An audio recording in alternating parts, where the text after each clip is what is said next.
Bem-vindo a mais um episódio de Conversas de Ontem e de Hoje, um espaço dedicado a partilhar as memórias, as histórias e a sabedoria de quem ajudou a formar esta comunidade portuguesa aqui em Gatineau, Ottawa. Eu sou Egídio Nascimento e hoje tenho o prazer de conversar com a senhora Beatriz Gonçalves, que faz parte da nossa comunidade e que vai partilhar um pouco da sua história de vida connosco. Bom dia, senhora Beatriz. Bom dia. Está bem? Eu agradeço-lhe muito ter aceito este convite de ter esta conversa connosco. Vamos começar ao princípio. A senhora pode falar um pouco de onde nasceu, quando nasceu e um pouco da sua vida lá nos Açores. Hoje temos falado de São Miguel, da Maia, hoje vamos para o grupo central, vamos para a terceira. A terceira, a Ilha das Festas. A Ilha das Festas. Bom, eu sou natural da terceira, natural da freguesia das Lajes, porque mesmo se vivi quase sempre em São Brás.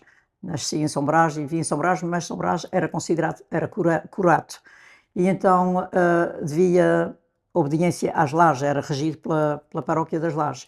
E então o padre que tínhamos lá nesse tempo não estava muito satisfeito porque a gente tínhamos igreja, tínhamos o teatro, a despensa para fazer as festas do Espírito Santo e isso, mas é claro que faltavam outras coisas, porque dependiam sempre da freguesia das Lajes. E uma das coisas mais importantes é que não havia cemitério lá. E as pessoas que viviam em São Brás, na ponta estavam mais ou menos a 7 km de distância da paróquia das Lajes. Quando chegava-se a ocasião de um funeral, no inverno principalmente era difícil, não, era a pé que se fazia tudo e era uma distância grande. E o reverendo Padre Lucas não estava contente com isso e andou até que levou 13 anos, parece, mas conseguiu a sua batalha e então ficou a São Brás independente das Lajes. Fechou o cemitério e tudo e ficou independente das Lajes. Até que a história do cemitério teve uma parte que nunca me esqueço. Havia um senhor que trabalhou lá e quando acabaram o cemitério ele disse qual será o primeiro que vai vir para aqui. E foi ele. E foi ele. Interessante. São coisas que ficam gravadas, que a pessoa fica... Pronto, mas depois, e então o Padre Lucas continuou lá por 42 anos. Ele é que me batizou, fiz primeira comunhão, crisma, casamento, tudo na mesma freguesia e com o mesmo padre. Depois disso, pronto, ele ficou lá até à sua morte. Ele morreu, estavam um dia as pessoas na igreja à espera para a missa, e vem agora, vem logo, e o padre não chegava, foram lá, ele estava morto na cama, em 80. Ele esteve lá de 38 até 80, até 1980. A partir disso, pronto, a minha juventude, lá como eu fui catequista, fiz parte do grupo coral, fazia parte do grupo da Ação Católica, e ainda ao sábado tínhamos uma atividade, as crianças ao sábado iam pedir os ovos de sábado. Cada uma tinha a sua zona para ir pedir os ovos de sábado e as pessoas davam quantos ovos tinham, podia ser 10 ou 12, como podia ser uma ou nada. Os ovos. Eram os ovos de sábado para a igreja, que depois eram vendidos para a ajuda das despesas da igreja. Pronto, a catequese nesse tempo era mais rigorosa, nesse tempo era todo o ano, todos os domingos, depois da missa das 7 da manhã. As crianças iam à missa. Era de manhã? As crianças iam à missa com os pais e ficavam para a catequese. E era assim, e ainda havia lá umas senhoras na freguesia que davam a catequese nas suas próprias casas. Isso então, não sei se não era certamente todos, já não me lembro quantos dias por semana, mas de semana as crianças iam para a catequese, para casas particulares. E foi assim a minha adolescência, a minha juventude. Depois... E na escola? Não falou na escola? Na escola, eu comecei a escola com 7 anos, como toda a gente começa.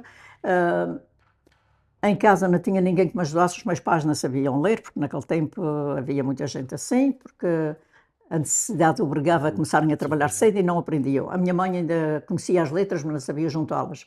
O meu pai não conhecia uma letra, nem um algarismo, mas em contas ninguém o enganava. Mas pronto, eu comecei a escola com 7 anos, não sei porquê, mas eu quase que não fiz primeira classe.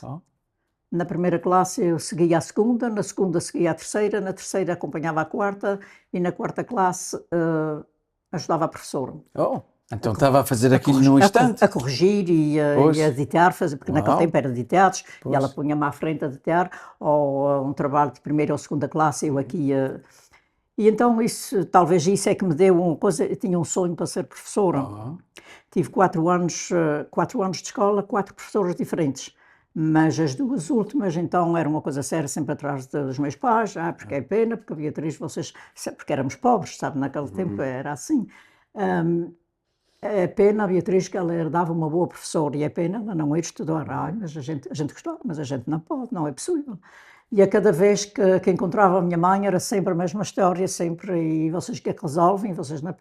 E pronto, e não se podia. Até que estive 4 anos, eu fiz a quarta classe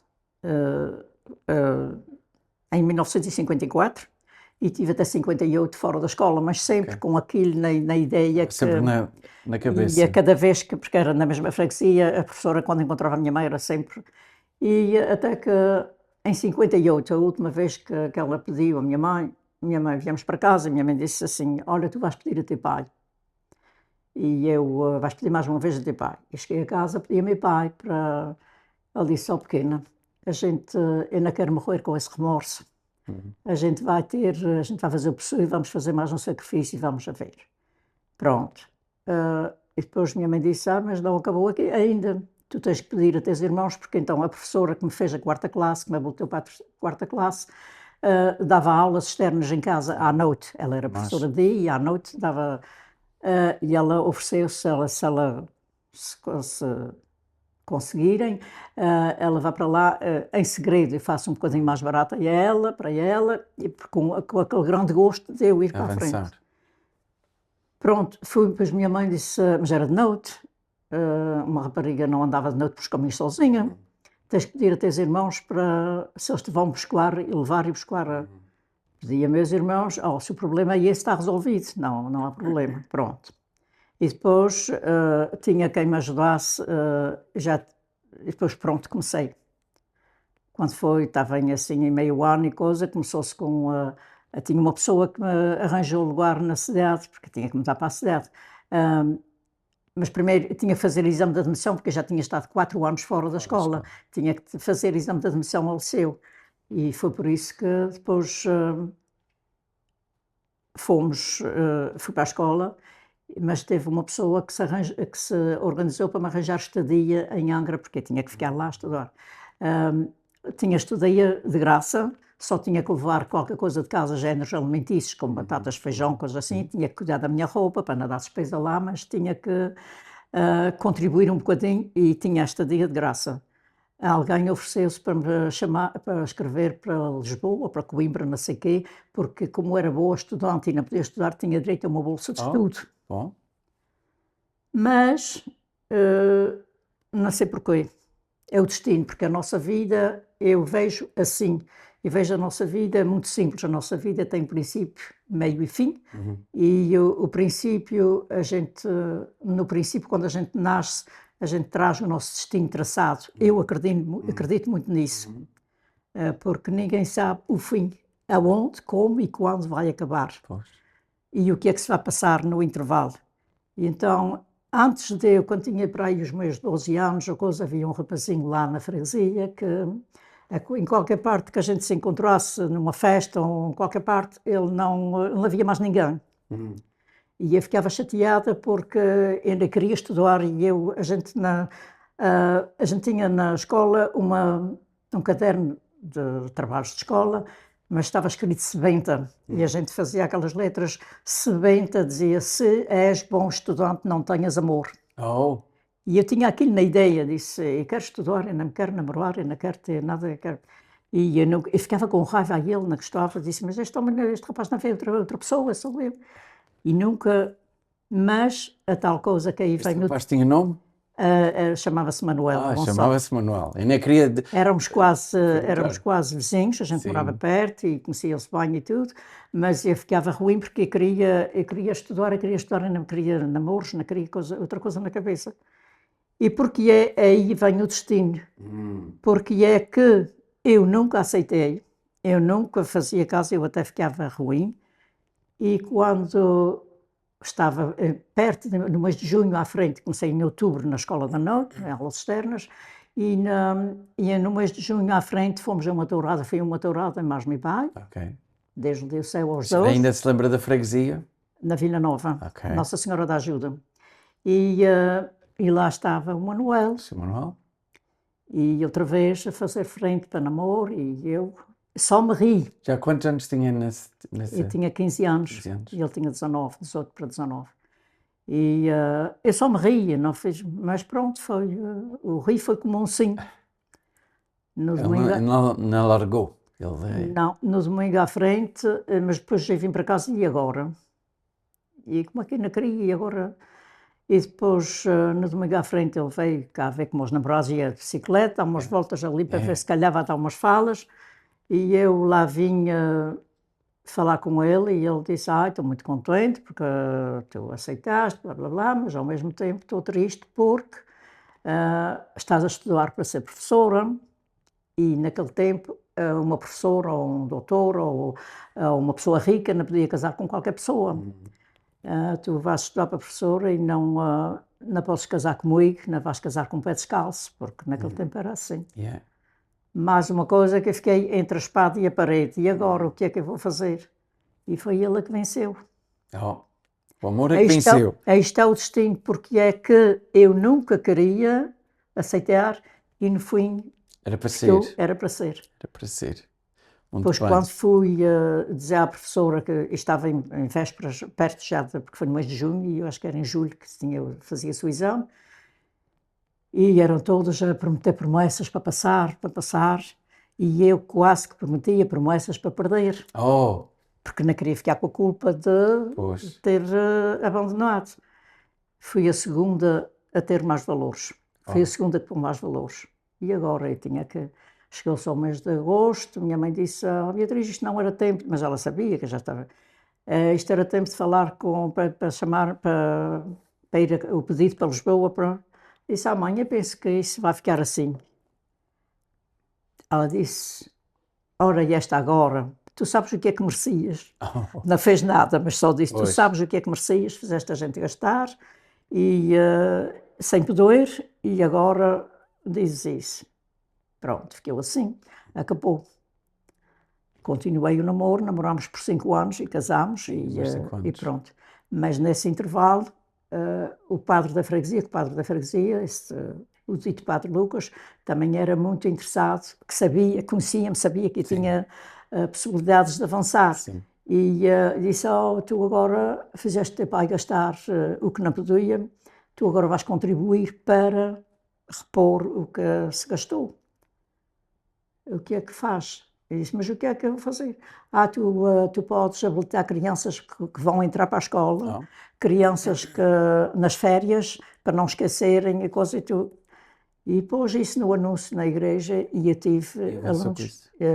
3 ou 4 anos que fiz isso, com crianças para começarem a escola e crianças que já estavam na escola no segundo, terceiro ano de Para primário. ajudar.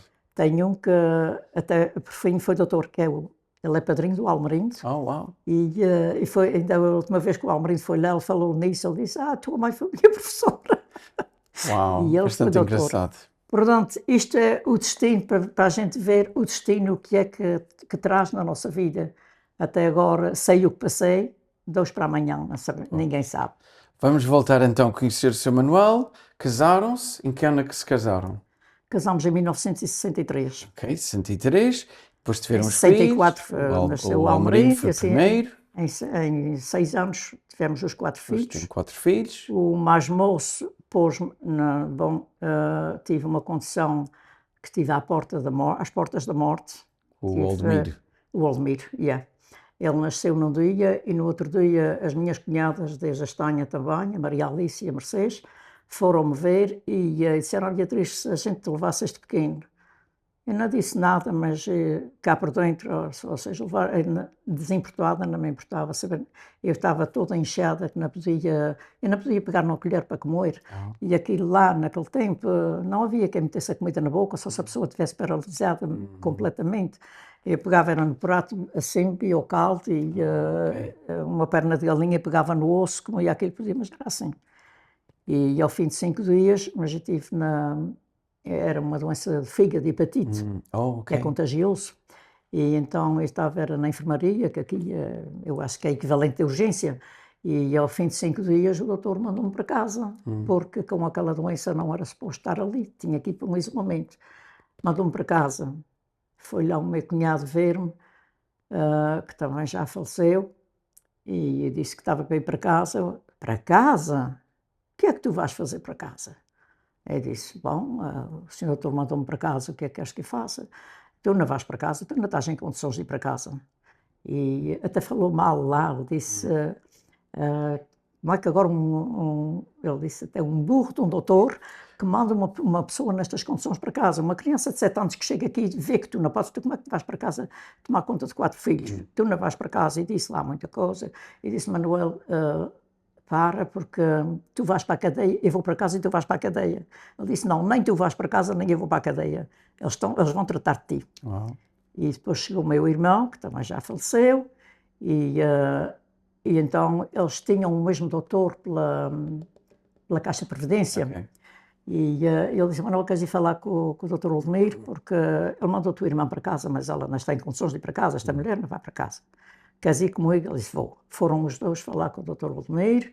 Ele disse, bom, isso agora não é comigo, eu não posso guardá-la ali, porque aquilo é contagioso e ela não vai. Até para minhas cunhadas levarem o bebê, foram pedir autorização ao médico, e ele disse, até acho muito bem, porque a doença que ela tem é perigosa, e ele nasceu livre, ele não tem a doença, até acho muito bem, se é pessoa de confiança, que o levem.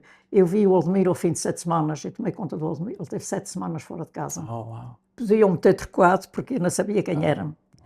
E depois, ao fim de 5 dias, fui para o isolamento, estive lá um mês direito, e quando eu saí, fui lá, o meu marido ia-me ver ao domingo. Esse ano calhou o Natal e o Ano Novo numa quinta-feira. Ok. Foi por isso que ele me foi ver na quinta-feira. Terá de dizer ao domingo, porque eram 24 escudos para ir para de caminhonete. Oh, Ele ganhava 25 escudos por dia e tínhamos 3 filhos a sustentar em casa, não dava. Era só ao domingo que ele ia a pé à cidade ver-me. E era meu irmão, então, aqui ia todos os dias, porque o meu irmão trabalhava como contínuo nas caminhonetes da empresa, da carreira, e pedi ao patrão para o transferir, para fazer viagens para Angra. E então, na hora do lanche, ou na hora ia-me ver, e trazia roupa para casa, e levava, e trazia a notícia como é que estava. Mas quando estive lá 5 semanas, um mês, sem sair do meu quarto, não podia sair, não tinha ordem mesmo de sair do quarto. E quando me vim embora, quando o doutor deu alta para sair, ele disse, então, quer dizer, ele chegou à porta e disse, estás cada vez mais branquinha, porque eu fui toda amarela, estás cada vez mais branquinha, tu queres ir para casa? Disse ao senhor doutor, eu quero ir para casa, mas o senhor é que sabe que eu estava muito avisada da enfermeira. A enfermeira disse, o que a senhora tem é sério, a senhora nunca peça para ir para casa, o senhor doutor não gosta que lhe peçam para ir para casa, é ele que deve dar a decisão. E foi isso que eu disse, o senhor é que sabe se estou em condições de ir para casa ou não. Ele disse, isto foi numa quinta-feira, ele disse, sábado, se não ficares, se não houver nada por controlar, sábado vais para casa, mas não sais sem eu voltar a passar aqui. Mas veio no sábado, ele disse, eu não sei se tu acreditas em milagres, mas quando eu te vim entrar para aqui, eu nunca pensei que tu ias sair a andar. se estão a gostar desta primeira parte da conversa com a Sra. Beatriz Gonçalves, com certeza vão querer ouvir a segunda parte, onde ela continua a falar das suas experiências e memórias da sua chegada aqui a Gatineau. Até à próxima conversa.